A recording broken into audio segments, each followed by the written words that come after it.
En Colombia, el 70% de los administradores de edificios no renuncian por un mal sueldo. O sea, tampoco renuncian por una crisis contable inesperada o qué sé yo, porque se rompió la tubería principal. Si no es por falta de plata ni por ladrillos rotos. Exacto. Renuncian por el desgaste emocional absoluto y pues a veces insoportable de lidiar con las peleas de los vecinos. Bienvenidos a este análisis a fondo. Hoy los documentos que tenemos sobre la mesa provienen de las notas de un proyecto, la verdad fascinante, llamado Vecinos, el arte de administrar comunidades. Un proyecto que de verdad pone el dedo en la llaga sobre lo que está pasando en las ciudades hoy en día. Totalmente.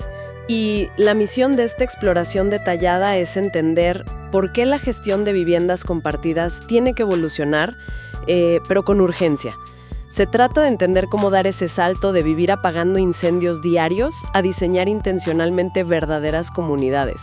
A ver, vamos a desempacar esto, porque leer que el factor humano, o sea que la simple convivencia, es estadísticamente más destructivo para un profesional que cuadrar las finanzas de un edificio multimillonario es algo que rompe la cabeza. Sí, te deja frío.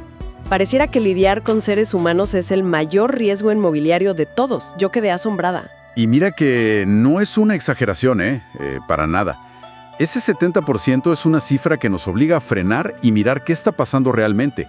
Lo que vemos aquí en los documentos no es una simple anécdota sobre el estrés laboral en el sector inmobiliario. Claro, es algo mucho más profundo. Exacto.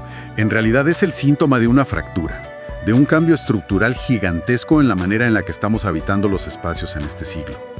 Nos demuestra que el tejido social dentro de un edificio, esa red invisible que conecta puerta con puerta, está sometida a una presión brutal. Una presión que me imagino nadie vio venir. Nadie. Para la cual absolutamente nadie, ni los residentes que compran un apartamento con toda la ilusión, ni los administradores que lo gestionan, estaban preparados. Uf. Bueno, pues para detener ese nivel de desgaste emocional, me imagino que el primer paso lógico es entender la anatomía de estas peleas. ¿Qué es lo que hace que dos personas que comparten un pasillo terminen en una guerra fría? Bueno, ahí los apuntes del proyecto desglosan investigaciones recientes en Colombia y digamos en todo el cono sur, y hablan de un patrón muy específico. Ajá, ¿el de las 3 letras? Refiriéndose obvio al manejo de los residuos. Suena a título de comedia barata, pero al parecer es la pesadilla de miles de personas todos los días. O sea, las 3 M's. Sí, parece chiste, pero es anécdota. Esas 3 M's son la punta del iceberg.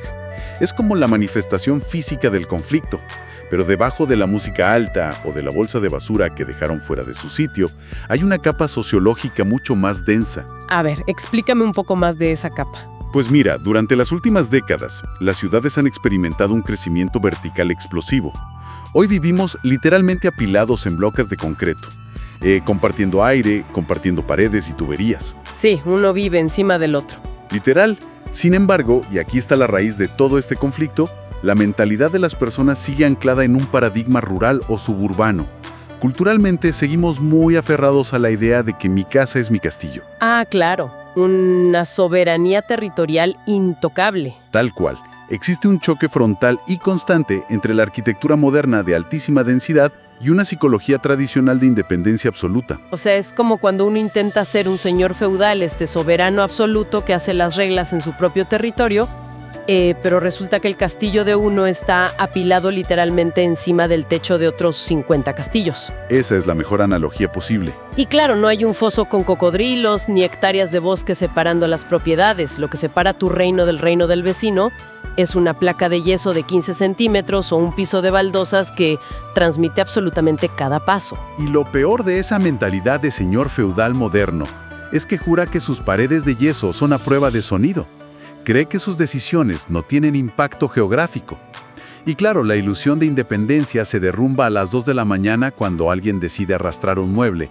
Uf, sí, el típico sonido de arrastrar la silla en la madrugada. ¡Qué pesadilla! Exacto. Y si a esto le sumamos el contexto actual en el que estamos en este 2026, pues el panorama se vuelve aún más volátil. Pensemos simplemente en cómo se consolidó el home office. Claro, porque ahora todo mundo está en la casa. Exactamente. Los edificios residenciales fueron diseñados arquitectónicamente como lugares de descanso. Eran espacios que quedaban vacíos de 8 de la mañana a 6 de la tarde. Pero hoy el hogar es la oficina, es la sala de juntas, es el estudio de grabación de mucha gente. Sí, las fronteras desaparecieron por completo. Hace 10 años, si un vecino decidía taladrar una pared o poner música a todo volumen a las 11 de la mañana un martes, era una molestia menor porque casi nadie estaba en el edificio. Nadie lo escuchaba. Total. Pero hoy, esa misma acción a esa misma hora está interrumpiendo 3 videollamadas vitales, arruinando la concentración de un programador y generando pues un pico de estrés inmediato. El ruido en horario hábil ahora es un atentado contra la productividad de la mitad de la torre. Así es. Y eso sin tocar el otro gran acelerador de conflictos que detallan los textos. Los alquileres temporales. Sí, los alquileres de corta estancia, el modelo de plataformas temporales tipo Airbnb y similares. Este tema es candela pura en cualquier asamblea de copropietarios. Totalmente. Ese modelo transforma por completo la dinámica de confianza de una comunidad. La confianza humana se construye con la familiaridad. Pero los alquileres de corta duración introducen un flujo constante de desconocidos. Cada viernes llega un grupo distinto. Y claro, no conocen dónde se bota la basura, no saben cuáles son las normas de ruido en la piscina, no tienen ningún sentido de pertenencia a largo plazo. Cero pertenencia. Y lógicamente generan una percepción de alerta permanente. El residente fijo siente que su castillo está siendo invadido semanalmente por turistas, lo cual activa un sentido de vulnerabilidad y paranoia que agota a cualquiera. O sea, tienes a un montón de personas trabajando estresadas desde la sala de su casa, a dueños de mascotas que sienten que no pueden ni respirar sin que los regañen, y a residentes paranoicos porque ven caras nuevas en el ascensor todos los días. Es una olla de presión. Una olla de presión a punto de estallar. Y cuando estas comunidades demuestran que son incapaces de convivir, el conflicto escala, a tal punto que las autoridades externas toman el control.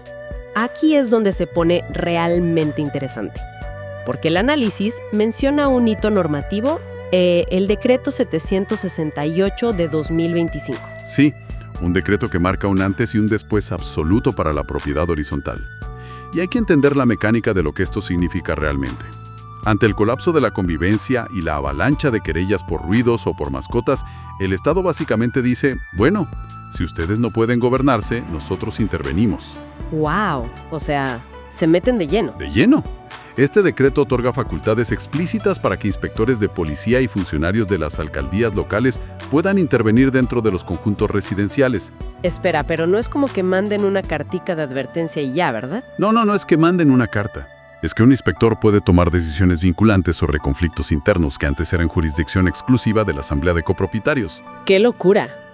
O sea, pensándolo fríamente, que la policía o un funcionario público tenga la potestad de entrar a dirimir a qué hora se puede usar un salón comunal o cómo se debe manejar el jardín, representa una pérdida de autonomía gigantesca. Gigantesca. En pocas palabras, si los residentes no quieren que un uniformado termine administrando la vida interna del edificio, pues tienen que crear herramientas de gestión propias que realmente funcionen. Exacto. Es una cuestión de supervivencia comunitaria y de autogestión. Y la primera línea de defensa para recuperar esa autonomía es actualizar las reglas del juego. Me imagino que los reglamentos viejos ya no sirven para nada. Para nada.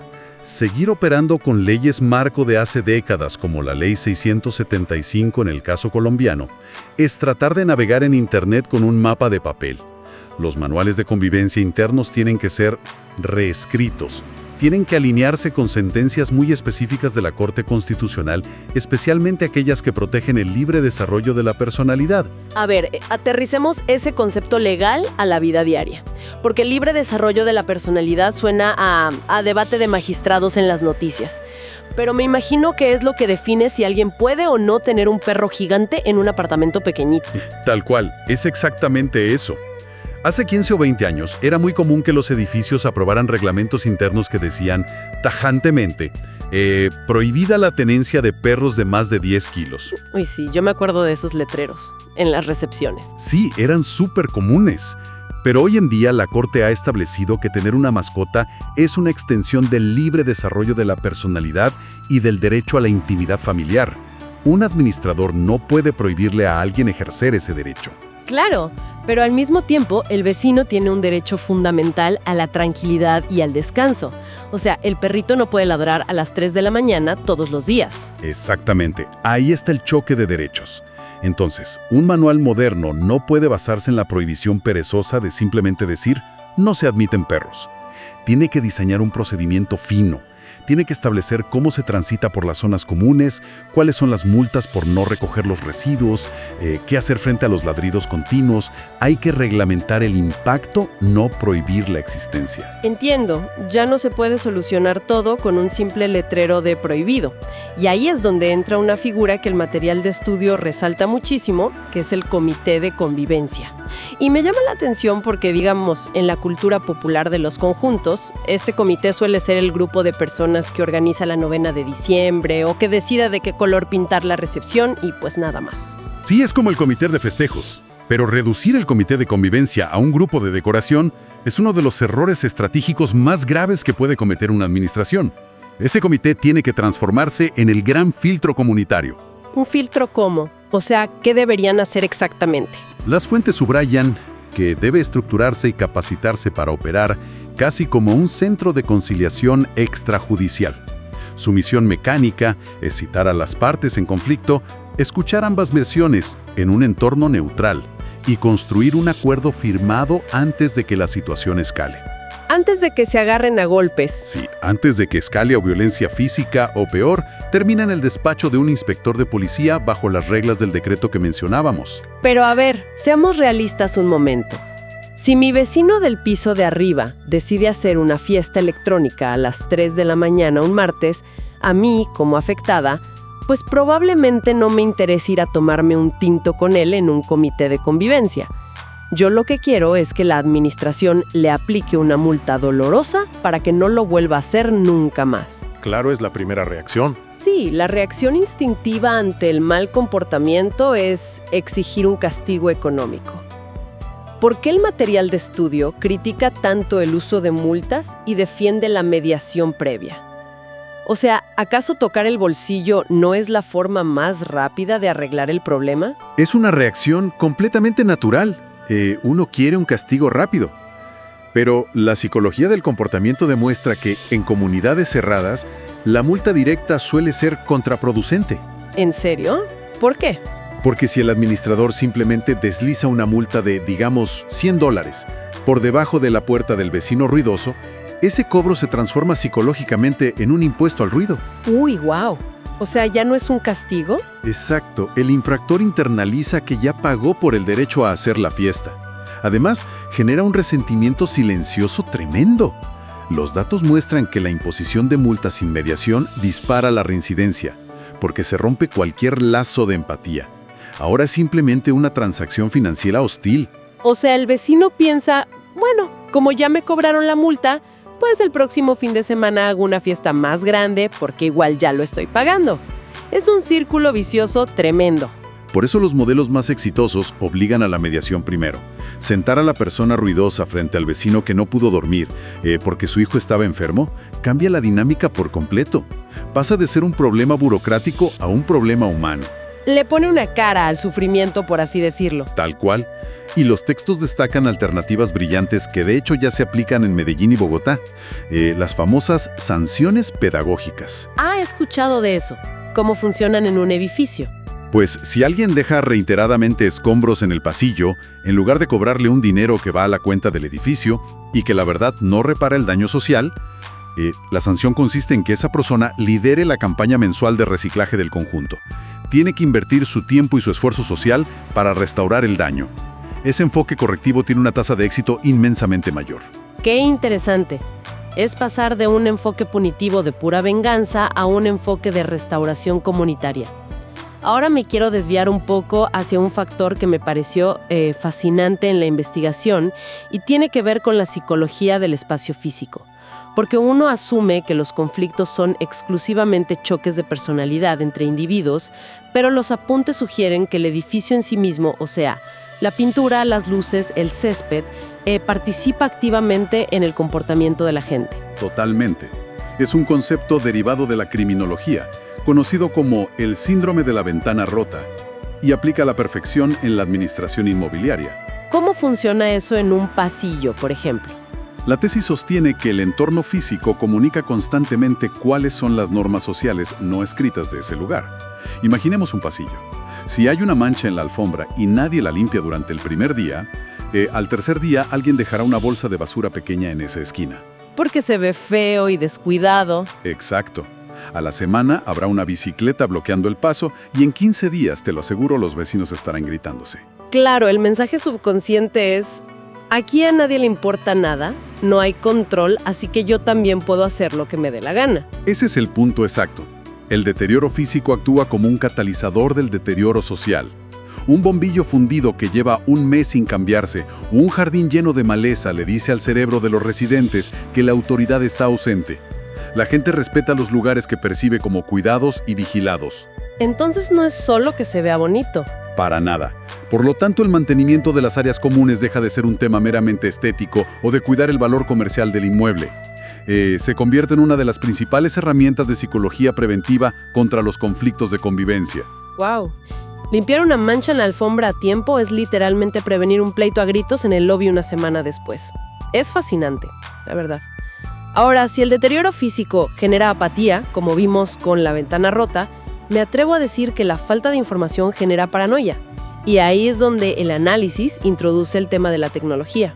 Porque todos sabemos que los grupos generales de WhatsApp del edificio son una zona de guerra sin moderación. Son terribles. Uf, los chats de vecinos son el salvaje oeste. Sí. Pero aquí en el texto hablan de otro tipo de herramientas, ¿verdad? Sí, porque los chats masivos, sin reglas claras, son un acelerador del pánico. Cuando el análisis habla de tecnología, se refiere a plataformas de gestión centralizada, sistemas de ticketing. El gran valor de estas aplicaciones no es la inmediatez, es la transparencia. ¿Transparencia en qué sentido? Piensa en el estrés que genera una filtración de agua en tu techo. Si mandas un correo y nadie responde, la ansiedad crece por horas y se transforma rápidamente en furia contra el administrador. Pero si usas una aplicación donde reportas el daño y automáticamente ves que el estatus cambió a recibido, luego a técnico asignado para el martes a las 8 a.m., la curva de ansiedad se aplana inmediatamente. Claro, porque sabes que alguien te escuchó. Exacto. La certidumbre emocional apaga la hostilidad. Es saber que hay alguien al mando, que no estás gritándole al vacío. Pero bueno, la tecnología por sí sola no frena las balas. De la mano con esa transparencia técnica entra la forma en la que los administradores se comunican. Porque me imagino que un administrador recibe decenas de correos electrónicos furiosos, todos en mayúsculas sostenidas, amenazando con demandas por cualquier trivialidad. Sí, el pan de cada día. Los textos proponen el uso del lenguaje no violento para lidiar con esto. ¿Cómo se ve eso en la práctica cuando un vecino te está insultando por correo? Bueno, el lenguaje no violento es una táctica de desescalamiento puro. Ante un correo tóxico, el instinto humano es defenderse o atacar de vuelta, sobre todo si el residente está siendo irracional o grosero. Pero el administrador, asumiendo su rol de líder, debe aplicar una fórmula rigurosa. ¿Cuál es esa fórmula? Primero, validar el sentimiento sin aceptar el maltrato. Por ejemplo, responder: entiendo perfectamente la frustración que le genera el ruido constante de la bomba de agua y cómo afecta su descanso. Validar desactiva la agresividad inicial. Como decirle, te estoy leyendo y te entiendo. Techos de los juicios. No entrar en el debate de si el administrador es perezoso o no, que es lo que suele decir el correo insultante, sino decir: el técnico revisó la bomba ayer y pidió un repuesto. Datos puros y duros. Así es. Y tercero, trazar una ruta de acción clara y objetiva. Es una técnica que fuerza a la otra parte a salir de la histeria emocional y entrar en el terreno de las soluciones prácticas. Básicamente es negarse a jugar el juego del ego, validar la emoción, presentar el dato, ofrecer el camino. Suena muy lógico, pero requiere un temple de acero cuando te están insultando por escrito. Y bueno, esto nos lleva al último pilar que plantean los documentos, y quizás este es el más desafiante de todos, la educación comunitaria. Hablan de forzar la creación de cultura ciudadana, organizando talleres o eventos en las zonas comunes. O sea, sacar a la gente de su castillo de yeso para que se encuentren en el mundo real. Y mira, ese es el antídoto definitivo contra la raíz de todos los conflictos que hemos repasado. Hay un principio psicológico irrefutable y es que la deshumanización es lo que facilita la agresión. ¿A qué te refieres con deshumanización ahí? A que cuando alguien vive en el apartamento de abajo, es facilísimo golpear el techo con el palo de la escoba e insultar al vecino de arriba porque en la mente de quien golpea, ese vecino no es una persona, es simplemente una fuente de ruido anónima, un ente molesto que interrumpe su paz. Claro, no le estás pegando al techo para callar a Roberto el contador, que tiene insomnio. Le estás pegando al techo para callar a el del cuarto piso. Exacto. Pero toda esa dinámica hostil se desmorona en el instante en que le pones un rostro a ese ruido. Los talleres de convivencia, las jornadas de siembra en el jardín, los simulacros de evacuación, cualquier excusa comunitaria tiene un propósito oculto. Y ese propósito es forzar el cruce de miradas. Hacer que se vean a los ojos. Sí. Los estudios sociológicos que respaldan este proyecto son contundentes. Un vecino que sabe el nombre de la persona de al lado, que se ha cruzado con ella en el ascensor y han intercambiado un buenos días, es estadísticamente muchísimo menos propenso a iniciar una guerra por un problema de ruido o de mascotas. La empatía básica actúa como el mejor escudo protector contra el desgaste de la convivencia. Entonces, ¿qué significa todo esto? Si juntamos todas las piezas de este rompecabezas, o sea, el choque entre la mentalidad rural y el edificio vertical, la pérdida de autonomía que trae el decreto 768. Si dejamos que la policía decida por nosotros, la importancia vital de arreglar esa ventana rota a tiempo, las aplicaciones de transparencia y, pues, la necesidad urgente de no ser anónimos, la conclusión central es que administrar propiedades, gestionar estos conjuntos habitacionales, ya no tiene casi nada que ver con gestionar ladrillos, supervisar presupuestos o cambiar baldosas. Ya no. El cemento y el acero son predecibles. De lo que realmente se trata fundamental y casi exclusivamente es de gestionar expectativas y emociones humanas. Es el gran salto evolutivo de la profesión. Yo estoy seguro de que quien administra hoy un edificio no puede verse a sí mismo como un conserje glorificado a cargo del mantenimiento de una infraestructura. Tiene que asumir el rol de un verdadero arquitecto del tejido social. ¡Qué buena frase! Arquitecto del tejido social. Sí, porque el desafío del siglo XXI no es lograr que la torre de 50 pisos se mantenga en pie contra los vientos. El desafío real es lograr que las 500 personas que habitan esa torre no se destruyan psicológicamente entre sí. Y eso deja una reflexión profunda sobre la mesa para quienes nos escuchan. Al pensar en los lugares donde cada uno habita, vale la pena preguntarse si esos reglamentos, esos famosos manuales de convivencia que muchas veces están ahí llenos de polvo en una gaveta o guardados en una carpeta digital que nadie abre, si están verdaderamente adaptados a las tensiones, al trabajo remoto, a las mascotas y a la realidad de este mundo tan acelerado, o si, por el contrario, las comunidades siguen intentando gobernar el presente con normas redactadas hace 20 años, esperando mágicamente que los conflictos desaparezcan por sí solos. Es una auditoría que toda comunidad debería hacerse hoy mismo, la verdad. Y me gustaría dejar una última idea en el aire, construyendo sobre ese concepto de conocer el nombre de quien vive al lado. Es fascinante la ironía moderna en la que nos encontramos atrapados hoy en día. ¿Cuál ironía? Que frente a la crisis de habitar en espacios de altísima densidad, nuestra respuesta como sociedad ha sido construir soluciones increíblemente complejas. Leyes extensas, sentencias constitucionales de cientos de páginas, aplicaciones en tiempo real, comités con protocolos extrajudiciales. Todo súper técnico y legal. Exacto.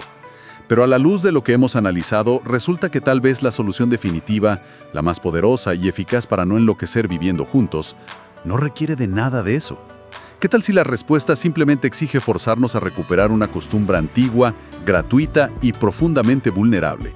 Que es tener la valentía de caminar 3 pasos, tocar la puerta de al lado y decir: «Hola, mucho gusto, soy su vecino».